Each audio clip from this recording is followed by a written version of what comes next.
ಕರ್ನಾಟಕ ಇಷ್ಟೆಲ್ಲ ಅನ್ಯಾಯ ಆದರೂ ಕೂಡ ಇವತ್ತಿನವರೆಗೆ ಯಾವ ಲೋಕಸಭಾ ಸದಸ್ಯರು ಕೂಡ ಬಾಯಿ ಬಿಡಲಿಲ್ಲ.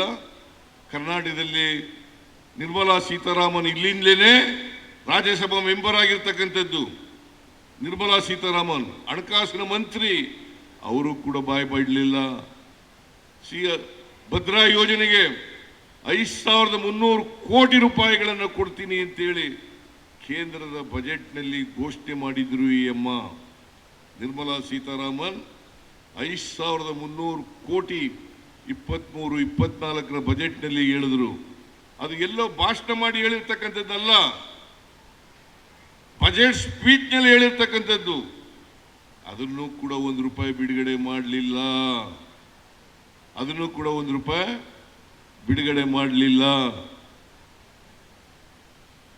ಅಮಿತ್ ಶಾ ಬಂದಿದ್ರು ಚನ್ನಪಟ್ಟಣಕ್ಕೆ, ಬೆಂಗಳೂರಿಗೆ. ಅವ್ರು ಹೇಳ್ತಾರೆ ಸಿದ್ದರಾಮಯ್ಯನವರು ಸರ್ಕಾರ ಲೇಟ್ ಆಗಿ ಮನವಿ ಕೊಟ್ಟಿದ್ದಾರೆ, ಅದಕ್ಕೋಸ್ಕರ ದುಡ್ಡಿನ ಬಿಡುಗಡೆ ಮಾಡೋಕ್ಕಾಗಲಿಲ್ಲ. ನಾವು ಸೆಪ್ಟೆಂಬರ್ನಲ್ಲೇ ಕೊಟ್ಟಿದ್ದೀವಿ. ಅದಾದಮೇಲೆ ಸ್ವತಃ ನಾನೇ ಭೇಟಿ ಮಾಡಿದ್ದೀನಿ. ಆಮೇಲೆ ಅಮಿತ್ ಶಾ ಅವರನ್ನು ಭೇಟಿ ಮಾಡಿದ್ದೀನಿ, ನರೇಂದ್ರ ಮೋದಿ ಅವರನ್ನು ಭೇಟಿ ಮಾಡಿದ್ದೀನಿ. ಅದಕ್ಕೆ ಅನಿವಾರ್ಯವಾಗಿ ನಾವು ಸುಪ್ರೀಂ ಕೋರ್ಟ್ ಕದ ತಟ್ಟಬೇಕಾದಂಥ ಪರಿಸ್ಥಿತಿ ನಿರ್ಮಾಣ ಆಯಿತು.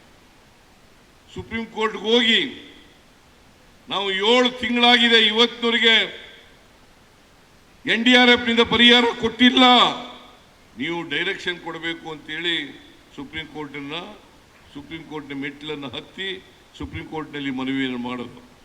ಆಗ ಕೇಂದ್ರ ಸರ್ಕಾರದ ಪರವಾಗಿ ಅಟಾರ್ನಿ ಜನರಲ್, ಸಾಲಿಸಿಟರ್ ಜನರಲ್ ಇಬ್ಬರು ಕೂಡ ಅಪಿಯರ್ ಆದರು.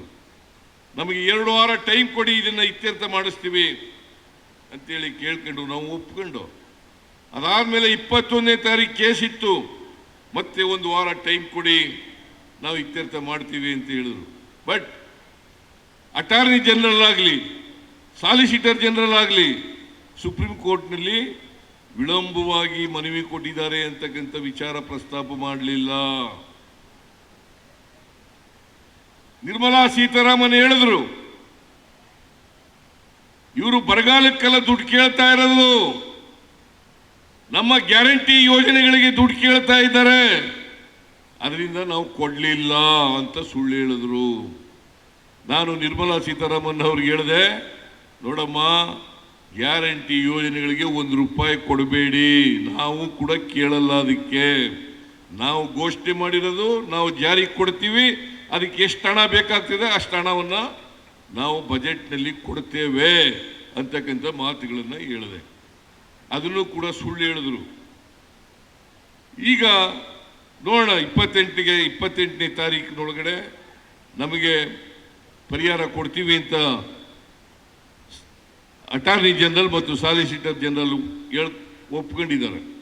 ಈಗಲಾದರೂ ನಾನು ಪ್ರಹ್ಲಾದ್ ಜೋಶಿಗೆ ಹೇಳ್ತೀನಿ, ಪ್ರಹ್ಲಾದ್ ಜೋಶಿ ಅವರೇ, ಈಗಲಾದರೂ ಕೊಡಿಸ್ಕೊಡಿ ಪರಿಹಾರನ ಅಂತಕ್ಕಂಥ ಮಾತುಗಳನ್ನು ಹೇಳ್ತೀನಿ. ಇವತ್ತು ಬರಗಾಲವನ್ನು ನಾವೇ ನಮ್ಮ ಸ್ವಂತ ಸಂಪನ್ಮೂಲಗಳಿಂದ ನಿಭಾಯಿಸ್ತಾ ಇದ್ದೀವಿ. ಇವತ್ತು ಭೀಕರವಾದಂಥ ಬರಗಾಲ ಅಂತಂದರೆ 48 ಲಕ್ಷ ಹೆಕ್ಟೇರ್ ಪ್ರದೇಶದಲ್ಲಿ ಬೆಳೆ ಹಾನಿಯಾಗಿದೆ. 48 ಲಕ್ಷ ಹೆಕ್ಟೇರ್ ಪ್ರದೇಶದಲ್ಲಿ ಬೆಳೆ ಹಾನಿಯಾಗಿದೆ. ರೈತರು ಕಷ್ಟದಲ್ಲಿದ್ದಾರೆ. ಸುಮಾರು 35,000 ಕೋಟಿ ಬರಗಾಲದಿಂದ ನಷ್ಟ ಆಗಿದೆ. ಅದಕ್ಕೋಸ್ಕರ NDRF ನಾರ್ಮ್ಸ್ ಪ್ರಕಾರ 18,172 ಕೋಟಿ ರೂಪಾಯಿಗಳನ್ನು ಪರಿಹಾರವಾಗಿ ನಾವು ಕೇಳಿದ್ದೀವಿ. ಇವತ್ತಿನವರಿಗೆ ₹1 ಕೊಟ್ಟಿಲ್ವಲ್ಲ? ಇದು ಮಲತಾಯಿ ಧೋರಣೆ ಅಲ್ವಾ? ಒಂದು ವೇಳೆ ನಾವು ಸುಪ್ರೀಂ ಕೋರ್ಟ್ ಹೋಗದೆ ಹೋಗಿದ್ರೆ ಕೇಂದ್ರ ಸರ್ಕಾರ ಒಪ್ಪಿಕೊಳ್ಳಲಿಕ್ಕೆ ತಯಾರಾಗಿರಲಿಲ್ಲ. ಇದು ಇವತ್ತು ಕೇಂದ್ರ ಸರ್ಕಾರ ಕರ್ನಾಟಕ ರಾಜ್ಯಕ್ಕೆ ಮಾಡಿರ್ತಕ್ಕಂಥ ದೊಡ್ಡ ಅನ್ಯಾಯ.